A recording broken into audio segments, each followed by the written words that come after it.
Good morning বৃত্তা, আপনাদের সঙ্গে আমি অনিন্দিতা। চোখ রাখবো আজকের খবরের মর্নিং আপডেটে।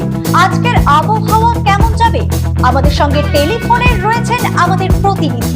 জেনে নিন তার থেকে আজকের আবহাওয়ার রিপোর্ট। উত্তরবঙ্গ কৃষি বিশ্ববিদ্যালয়ের আবহাওয়া দপ্তর যে বার্তা দিয়েছে তাতে কিন্তু বলা হয়েছে আজ উত্তরবঙ্গের সর্বত্রই কিন্তু আকাশ খানিকটা মেঘলা থাকবে, আংশিক পরিষ্কার থাকবে আকাশ, এমনটাই পূর্বাভাস আবহাওয়া দপ্তরের। পাশাপাশি উত্তরবঙ্গের উত্তরের 3 জেলা যেমন জলপাইগুড়ি, কোচবিহার এবং আলিপুরদুয়ারে কোথাও কোথাও কিন্তু ভারী বৃষ্টির সম্ভাবনা রয়েছে। পাশাপাশি উত্তর দিনাজপুর, দক্ষিণ দিনাজপুর এবং কোচবিহার জেলার খানিকটা অংশে সেখানে কিন্তু ঘন্টায় 40 কিলোমিটার বেগে বজ্রবিদ্যুৎ সহ একটা বৃষ্টিপাতের সম্ভাবনা রয়েছে আজকের জন্য। একই রকমভাবে মালদা এবং দক্ষিণ দিনাজপুরের ক্ষেত্রেও কিন্তু কোথাও কোথাও বিক্ষিপ্তভাবে বজ্রবিদ্যুৎ সহ বৃষ্টি এমনটাই হতে পারে বলে পূর্বাভাস দিয়েছে উত্তরবঙ্গ কৃষি বিশ্ববিদ্যালয়ের আবহাওয়া দপ্তর।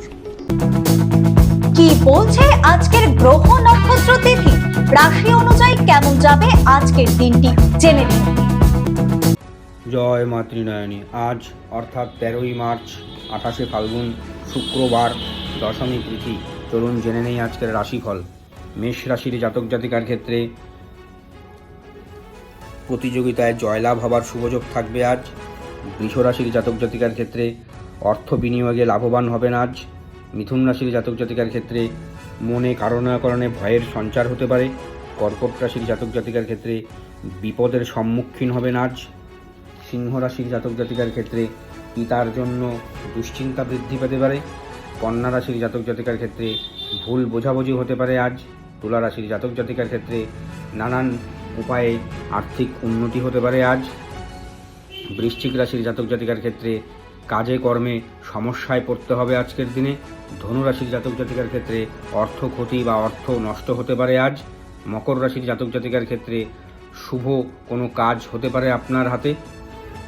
কুম্ভ রাশির জাতক জাতিকার ক্ষেত্রে পারিবারিক সুখ সমৃদ্ধি বৃদ্ধি পাবে। মীন রাশির জাতক জাতিকার ক্ষেত্রে দাম্পত্য জীবনে প্রেম ভালোবাসা বৃদ্ধি পেতে পারে। নমস্কার। জেনে নেব গত 24 ঘন্টার খবরের দুরন্ত আপডেট। সারা রাজ্যের পাশাপাশি উত্তর দিনাজপুর জেলাতেও বিভিন্ন দাবিকে সামনে রেখে শুক্রবার ধর্মঘটের ডাক দিয়েছে যৌথ মঞ্চ ও সংগ্রামী যৌথ মঞ্চ। তার সমর্থনে বৃহস্পতিবার রায়গঞ্জের কর্ণজোড়া এলাকায় সংগঠনের উদ্যোগে একটি বাইক মিছিল ও বিক্ষোভ র্যালি করা হয়। শুক্রবার বিকেলে খড়িমোড় থেকে বিবেকানন্দ মোড় পর্যন্ত আরো একটি প্রতিবাদ মিছিলের কর্মসূচি রয়েছে। সংগঠনের দাবি, সুপ্রিম কোর্টের নির্দেশ মেনে বকেয়া বেতন প্রদান, সপ্তম পে কমিশন গঠন, শূন্য পদে স্বচ্ছ নিয়োগ এবং চুক্তিভিত্তিক কর্মীদের স্থায়ীকরণ। সংগঠনের সদস্য সৌমিক সাহা বলেন, কর্মীদের ন্যায্য অধিকার আদায়ে এই আন্দোলন।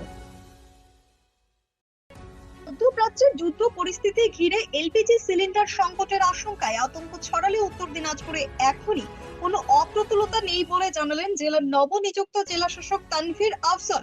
বৃহস্পতিবার সাংবাদিক বৈঠকে তিনি জানান, 3টি তেল কোম্পানির সঙ্গে আলোচনা করে পরিস্থিতি খতিয়ে দেখা হচ্ছে এবং দালাল চক্রের থেকে সতর্ক থাকার পরামর্শ দেন সাধারণ মানুষকে।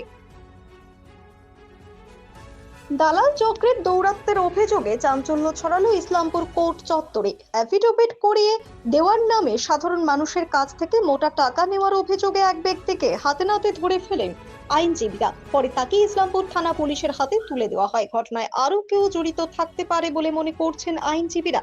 পুলিশ তদন্ত শুরু করেছে।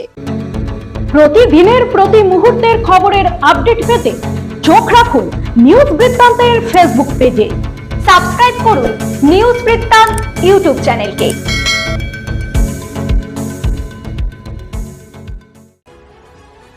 5 মাস ধরে বেতন না পাওয়ার অভিযোগে বালুরঘাটে দক্ষিণ দিনাজপুর জেলা শাসকের দপ্তরের সামনে বিক্ষোভ দেখালেন রাজবংশী ভাষার শিক্ষক শিক্ষিকারা ও দি গ্রেটার কোচবিহার পিপলস অ্যাসোসিয়েশনের সদস্যরা।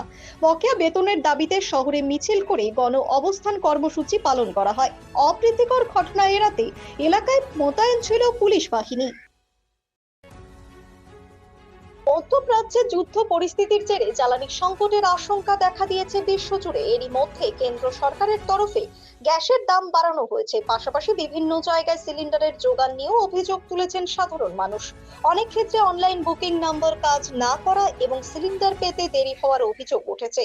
তবে এলপিজি সরবরাহকারী সংস্থার প্রতিনিধি অনুজ আগরওয়াল জানান, আতঙ্কে অনেকেই একসঙ্গে বেশি করে সিলিন্ডার বুকিং করছেন, যার ফলে সার্ভারের সমস্যা তৈরি হচ্ছে। যদিও বর্তমানে সিলিন্ডারের সরবরাহ স্বাভাবিক রয়েছে এবং সাময়িক সমস্যা দ্রুত মিটে যাবে বলেই আশ্বাস দিয়েছেন তিনি। দিনাজপুরের হেমতাবাদের শরিকি বিবাদ মেটাতে গিয়ে উত্তেজনা ছড়ালো কংগ্রেস ও তৃণমূলের মধ্যে। অভিযোগ, জমি সংক্রান্ত বিবাদ মেটাতে গিয়ে কংগ্রেসের হেমতাবাদ ব্লক সভাপতি তাজিমুদ্দিন তালুকদারকে গালিগালাজ ও চেয়ার ছুঁড়ে মারেন তৃণমূলের ব্লক সভাপতি আশরাফুল আলী। ঘটনাকে কেন্দ্র করে বৃহস্পতিবার চাঞ্চল্য ছড়ায় এলাকায়। পরে জেলা সভাপতি মোহিত সেনগুপ্তের উপস্থিতিতে আশরাফুল আলীর গ্রেপ্তারের দাবিতে রাজ্য সড়ক অবরোধ করে বিক্ষোভ দেখায় কংগ্রেস নেতৃত্ব। বেহাল রাস্তার প্রতিবাদে বৃহস্পতিবার রায়গঞ্জ পৌরসভার দেবীনগর 27 নং ওয়ার্ডে পথ অবরোধ করেন এলাকাবাসী। প্রবল বৃষ্টিতে রাস্তার একাংশ বসে গিয়ে গর্ত তৈরি হয় ও কয়েকটি বাড়িতে জল ঢোকার অভিযোগ ওঠে। টায়ার জ্বালিয়ে বিক্ষোভ দেখান বাসিন্দারা। ঘটনাস্থলে পুলিশ ও পৌর প্রশাসক সন্দীপ বিশ্বাস পৌঁছে সমস্যার সমাধানের আশ্বাস দেন। নির্বাচনের কাজের দায়িত্ব বন্টনের ক্ষেত্রে নিরপেক্ষতা বজায় রাখা, নির্বাচনে সমস্ত কর্মচারীদের নিরাপত্তা সুনিশ্চিত করা সহ মোট 8 দফা দাবিতে হেমতাবাদের বিডিও বিশ্বজিৎ দত্তকে deputation confederation of state government এমপ্লয়িজের হেমতাবাদ থানা কমিটি বৃহস্পতিবার দুপুরে হেমতাবাদ বিডিও অফিসে 8 দফা দাবি জানিয়ে বিডিও বিশ্বজিৎ দত্তকে নির্বাচন সংক্রান্ত দাবি সমূহ পেশ করে কনফেডারেশন অফ স্টেট এমপ্লয়িজের থানা কমিটি।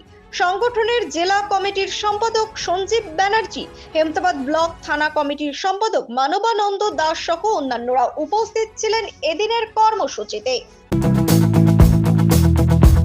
গুড মর্নিং বৃত্তান্ত আজ এই পর্যন্তই। ঘরে বাইরে খবরে থাকুন, চোখ রাখুন নিউজ বৃত্তান্তে। নিউজ বৃত্তান্ত, হলুদ নয়, স্বচ্ছ।